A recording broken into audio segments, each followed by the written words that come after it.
के तीसरा चैप्टर दिन और रात में इस ऑब्जेक्टिव और सब्जेक्टिव बताने के लिए जा रहा हूँ। कृपया कर इसके सबसे पहले परिचय, तो दिन रात कैसे मतलब होता है इसके बारे में पूरा डिटेल यहाँ पे बताया गया है। कृपया करके आप लोग पूरा वीडियो देखें। सबसे पहले है कि परिचय, तो पृथ्वी अपने घूर्णन पर पश्चिम से पूर्व दिशा में घूमता है, इसलिए दिन रात होता है। उसके बाद पृथ्वी की यह घूर्णन गति ही दिन और रात होने का कारण है। पृथ्वी का एक भाग सूर्य के सामने होने पर दिन और दूसरी ओर का भाग सूर्य के दूर होने पर क्या होता है, रात होता है। उसके बाद है मुख्य बिंदु क्या सब है, तो मुख्य बिंदु पृथ्वी अपनी दूरी पर 24 घंटे मतलब एक दिन में एक चक्कर पूरा करता है, इसलिए दिन रात मतलब 12-12 घंटे का होता है। उसके बाद है घूर्णन की दिशा पश्चिम से पूर्व के क्या होता है, पश्चिम से पूर्व। उसके धुरी का झुकाव कितना है, 23.5 डिग्री झुका हुआ है पृथ्वी। उसके बाद है दिन और रात प्रत्येक स्थान पर बारी बारी से होता है। हाँ सही बात है। उसके बाद है ध्रुवों पर 6 माह तक दिन और 6 माह रात होता है।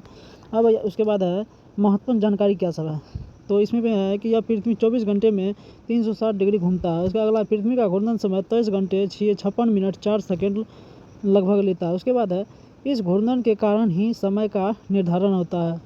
उसके बाद अगर अलग अलग स्थानों पर दिन और रात के समय अलग अलग होता है। उसके बाद भूमध्य रेखा पर दिन और रात लगभग 12-12 घंटे के होते हैं, जैसे यहाँ दिखाया गया जा रहा है। उसके बाद दिन और रात की अवधि का में अंतर क्या होता है, तो गर्मी का ये मौसम में दिन और बड़े और रात क्या होता है, छोटा। उसके बाद सर्दी के मौसम में दिन छोटा और रात बड़ा होता है। उसके बाद विषुवत के इक्वेटर के समय दिन और रात बराबर मतलब 12-12 घंटे का होता है। उसके बाद है ध्रुवों के पास दिन और रात की अवधि में ज़्यादा अंतर पाया जाता है। अब विशेष स्थिति क्या है, तो आर्कटिक विदित 66.5 डिग्री उत्तरी अक्षांश के उत्तर में 21 जून के आसपास 24 घंटे दिन होता है।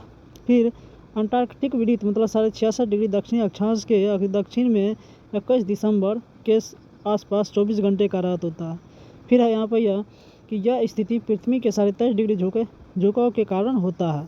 अब है दिन और रात में संबंधित महत्वपूर्ण तथ्य क्या सब है, तो दिन और रात का कारण क्या है, विवरण मतलब पृथ्वी की अपनी दूरी पर पश्चिम से पूर्व की दिशा घूमती है। उसके बाद घूर्णन काल क्या है, 24 घंटे। उसके घूर्णन की दिशा क्या है, तो पश्चिम से पूर्व की ओर। उसके बाद घूर्णन की झुकाव क्या है, 23.5 डिग्री दूरी की। उसके बाद भूमध्य रेखा पर दिन रात 12-12 घंटे। उसके बाद ध्रुवों पर स्थिति 6 माह दिन 6 माह रात। अब यहाँ पर जीवन के लिए महत्वपूर्ण क्या है, दिन और रात के कारण तापमान में परिवर्तन हो सके। यही परिवर्तन मौसम, पवन, वर्षा आदि को प्रभावित करता है और जीव जंतु और पौधे दिन और रात के अनुसार अपने कार्य करते हैं। अगला है याद रखने योग्य तथ्य, तो सबसे पहले पृथ्वी की घूर्णन क्या पश्चिम से पूर्व। उसके 24 घंटे मतलब 23.5 डिग्री झुका हुआ है। सूर्य की ओर होना मतलब दिन का कारण सूर्य की ओर होना मतलब सूर्य के नज़दीक होना, रात के कारण सूर्य के दूर होना। निष्कर्ष क्या है, तो पृथ्वी के घूर्णन के कारण ही दिन और रात होता है। यह इनका प्राकृतिक घटनाओं हमारे जीवन और प्रकृति में संतुलन के लिए बहुत महत्वपूर्ण है। अगर आप लोग को वीडियो अच्छा लगे तो वीडियो को लाइक, सब्सक्राइब, कमेंट और शेयर अवश्य